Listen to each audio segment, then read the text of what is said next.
Nagumpisa po ako sa aking negosyo. Lumapit po sa akin yung sales manager ng Philmico at inoferan po ako to handle yung product. Mahaba pong proseso, pero inumpisahan po namin worth 30,000 pesos lang po. Pero sa tulong po ng mga APS, manager po namin dito sa area, ginalugad po namin, inisa-isa po namin lahat ng barangay dito at ipinromote po ng maayos kung ano yung kagandahan sa paggamit po nitong produkto na to. From 2010 to 2015, ang volume na natin is mga 1,600 to 1,700 bags per month. Inumpisahan ko itong pagbababoy, pag-aalaga ng baboy, dahilan sa nagtitinda ako ng Philmico. Gusto kong mapatunayan sa sarili ko kung gaano kaganda talaga itong produkto na ito at kung papaano ko siya maipapakita sa mga magbababoy din. Nagumpisa ako 23 heads para mapatunayan ko na itong line of feeds na ipinapakain ko is maganda. At hindi naman ako nabigo kasi nakita ko yung paglaki ng baboy, mabilis.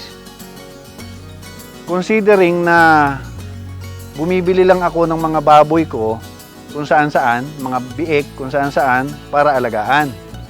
So hindi ko sigurado yung genetics niya. Lumaki pa rin siya ng maayos, around 90, 97, may 100 kilos pa within 4 months.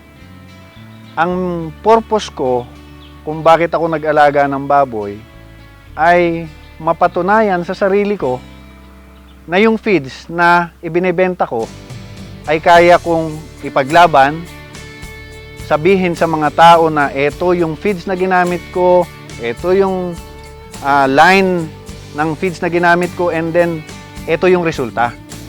Kaya nagpatuloy ako sa pag-aalaga ng baboy. Meron ngayon na 13 inahin. Dito sa biik o sa baboy na mula sa Philmico, yung genetics niya mataas. So every time na manganganak yung baboy ko, dahil nakita na nila yung itsura nung inahin ko, inire-reserba na nila, buntis pa lang, ipinapareserba na yung iaanak niya. And at the same time, dagdag benta sa aking feeds na tinitinda sa aking tindahan.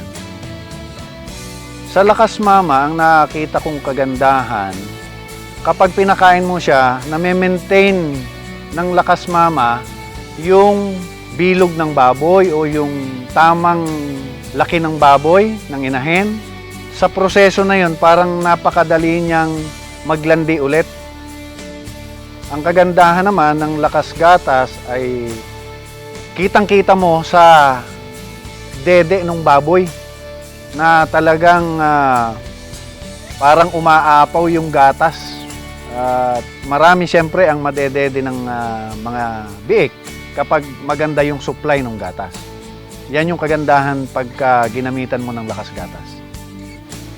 Maraming mga kumpanya ang kumukumbinsi sa akin para magtinda rin ng kanilang produkto. Pero sa aking pananaw kasi, eto na yung feeds, etong Philmico feeds na, yung pinakamaganda sa larangan ng mga feeds sa buong Pilipinas. Hindi lang kasi negosyo ang pinag-uusapan dito eh.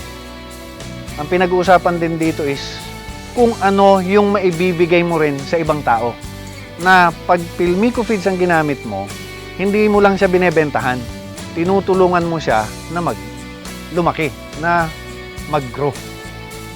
Matibay o matatag yung iyong pananaw na yung sasabihin mo, tama. Sasabihin mo sa co-grower mo na etong experience ko ay totoong experience sa paggamit ko ng Philmico. So, maisi-share ko yon ng maayos sa ibang tao. Sa pananaw ko kasi is papaano ko maipaglalaban ang isang produkto kung meron akong masasagasaan na iba.